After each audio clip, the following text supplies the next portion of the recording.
I don't know about you, but I would be pretty pissed if somebody decided to mutilate my genitals. Hello everybody, it is me, Dee, and welcome to my channel.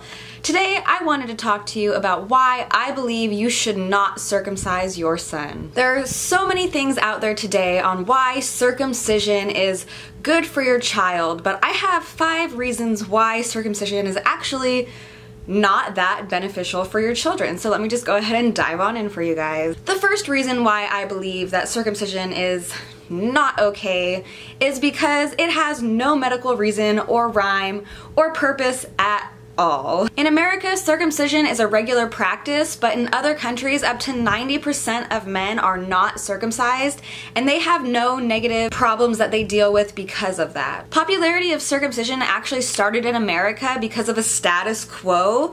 The insurance companies here in America decided to start charging for circumcision, and so people of the higher class decided to get their sons circumcised as a status quo type thing, so people knew if you didn't have a foreskin, you had a lot of money. Number 2, the foreskin provides not only protection for the penis, but it also provides sexual pleasure as well. The foreskin protects the penis from urine, feces, other kinds of contaminants and irritation, and it keeps contaminants from entering the urinary tract. It also plays a huge role in sexual pleasure due to the erogenous nerve endings and the natural gliding and lubricating functions. Number 3, no, having a foreskin does not make a penis dirty. I have heard so many times from so many people that if you have a foreskin, it is dirty because they can't clean it or because of whatever reasoning, and that is simply not true. Just like the vagina, the foreskin of the penis is extremely easy to clean.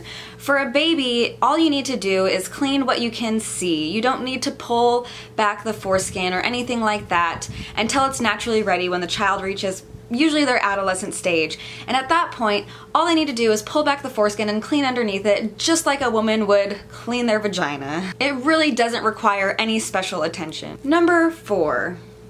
Circumcision does not prevent STDs or urinary tract infection. Over the years, so many people have claimed that because your penis is uncircumcised, your chances of getting STDs or urinary tract infections are way higher than people who have been circumcised, which has actually been proven false. Most UTIs actually happen in women, and they're easily treated with medication like antibiotics. While most men in the US are actually circumcised, it has been proven that our STD rate, including HIV, is just as high, if not higher, than countries where 90% of men aren't circumcised. Number 5.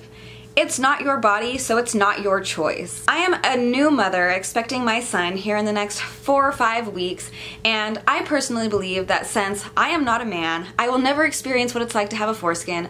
I don't have the decision in whether I can or can't circumcise my son or not. I don't think a lot of people think about the repercussions of what's going to happen in the future if you do circumcise your son.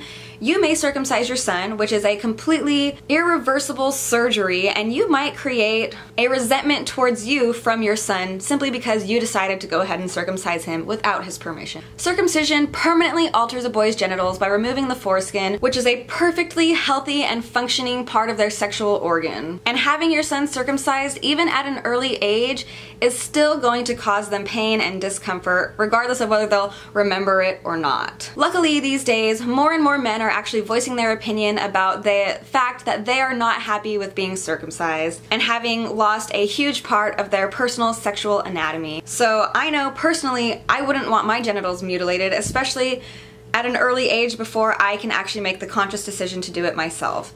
So something I would recommend doing, of course it is my opinion, is not circumcising your son, at least not when they're an infant, because I believe that your son should have the choice of whether he should or should not remove this perfectly healthy and functioning sexual organ. I just wanted to thank all of you who took the time to watch this video. Hopefully I was able to open your eyes to a new side of circumcision. I know a lot of people decide to circumcise their son because it's pushed on them by medical professionals, and it's obviously something that is very common here in the United States. So like I said, I was just hoping maybe that you could take something new out of this. Maybe I could open your eyes to a new side of circumcision and maybe, just maybe, a few more people will decide to let their son make their own choice in life. So thank you so much for watching. If you enjoyed this video, go ahead and subscribe to my channel and give this video a thumbs up so I know to make more videos like it, and have an awesome day, you guys.